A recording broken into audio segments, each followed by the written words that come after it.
IPL শুরু হওয়ার আগেই কেকেআর বড় ধাক্কা খেয়েছিল।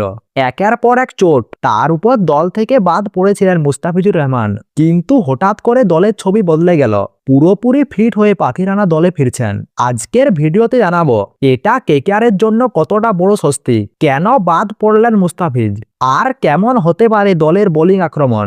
তাহলে চলুন শুরু করা যাক।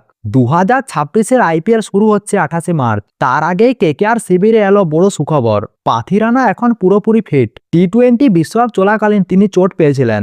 সেই চোট এতটাই গুরুতর ছিল যে বিশ্বকাপ থেকেও তাকে ছিটকে যেতে হয়। তারপর দীর্ঘদিন মাঠের বাইরে ছিলেন পাখি রানা। কিছুদিন আগে সোশ্যাল মিডিয়ায় একটি ছবি পোস্ট করেন, সেখানে পাখি রানাকে কেকেআরের জার্সি দেখা যায়। আর সেখান থেকেই শুরু হয় জল্পনা, তিনি কি ফিরছেন। শেষ পর্যন্ত সব জল্পনা অবসান ঘটিয়ে শ্রীলঙ্কা ক্রিকেট বোর্ড জানিয়ে দিল পাখি রানা এখন সম্পূর্ণ ফিট। শ্রীলঙ্কার ক্রিকেট সচিব জানিয়ে দিয়েছেন তিনি ম্যাচ খেলার জন্য প্রস্তুত। আইপিএল খেলারও অনুমতি দেওয়া হয়েছে। এখন শুধু কেকেআরের টিম ম্যানেজমেন্ট সিদ্ধান্ত নেবে কবে এবং কোন ম্যাচে তাকে খেলানো হবে।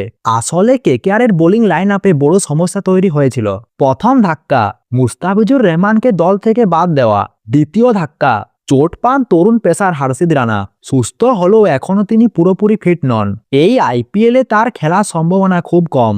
তৃতীয় ধাক্কা, বিশ্বকাপ চলাকালীন চোট পান পাখি রানা। সব মিলিয়ে কেকেআরের পেস আক্রমণ প্রায় ভেঙে পড়েছিল।